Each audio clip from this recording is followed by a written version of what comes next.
Everybody, Frank Bria.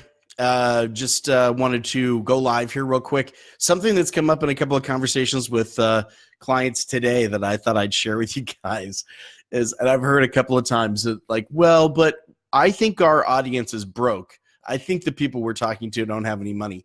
And I want to talk through that a little bit, actually, give you some practical advice. Let me give you some mindset stuff, and then I'll give you some practical advice.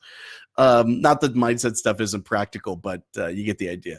So first of all, that's just an assumption you're making.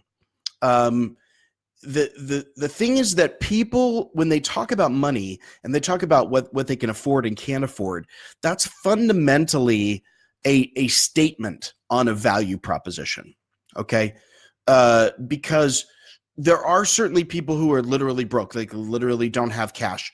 And that could be that you're talking to some of those folks, but the vast majority of people, if they get on a sales call or if they're responding to stuff of yours and they're saying specifically, I don't have money, it's usually one of three major things that's going on with your sales conversations. Okay.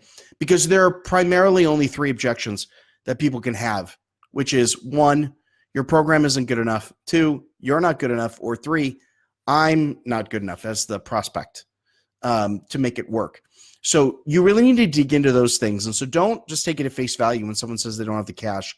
Start to ask very specific questions about, so is it that you don't have the money, or is it that you have the money, but you're afraid to lose it?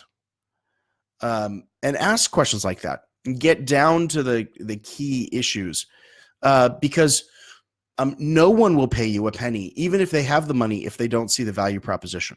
So let me tell you a little story.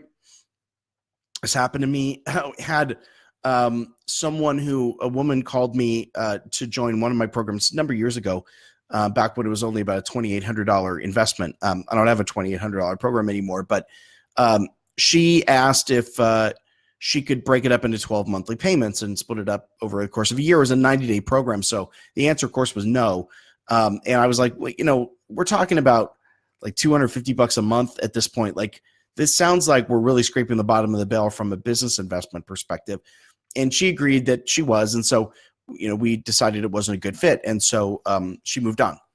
A couple of months later, when I was engaged in another partnership deal where someone needed to transfer $25,000, no payment plan in order to get started because it was a very intense, hands-on kind of a project, the same woman came back and transferred $25,000 into my bank account. And I said, I'm grateful and I'm glad we're going to be working together. I'm so thrilled that you've given your trust in me, but I just got to ask you, like, a couple of months ago, you were asking me if you could break this up into 12 payments. And she said, I had the money in savings. I just didn't want to spend it. So that happens a lot. That particular time, she heard an offer that she wanted. And so she found the money. And that's the thing that you need to be cautious about, is that people do not pay for stuff they don't think is of value. And so if you have a bad program, any price is too high.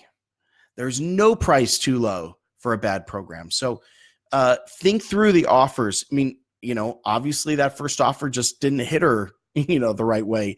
And finally, the second offer did. It was what she was looking for. So just watch your assumptions that you make around your audience and your list, because they may not be paying you because they haven't heard a value proposition that they like yet from you, not because they're broke. So just check your assumptions. Oftentimes, I still get surprised.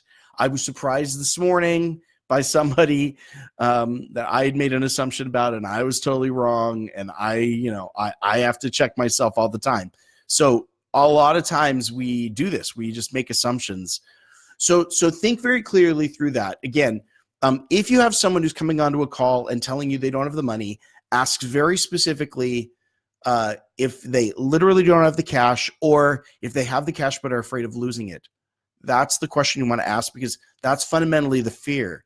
Now, again, if someone literally doesn't have the money, there's nothing you can do about that. Okay. But ask them, are you afraid to lose it? because that's the question that gets now to your value proposition. You can start to have a conversation about your program and your experience and your results. And that's the conversation you want to have. And then fundamentally remember that nobody will pay for an offer that they're not aligned with. It doesn't matter what the price is. So if you have a bad outcome, no price is too cheap. You won't be able to sell it. So again, check your assumptions. Oftentimes the people who we think don't have the cash, it's just because they haven't heard something that they wanted yet. So those are the things I want to leave you with. This is a quick one today, but wanted to check in with you because I'd had this conversation a couple of times with clients today. And I thought, you know what? If I've talked about this 3 times today, I bet other people are wondering about this too. So hopefully that's some helpful advice for you. Thanks very much for being with me, and we'll check in with you guys later. All right, take care. Bye-bye.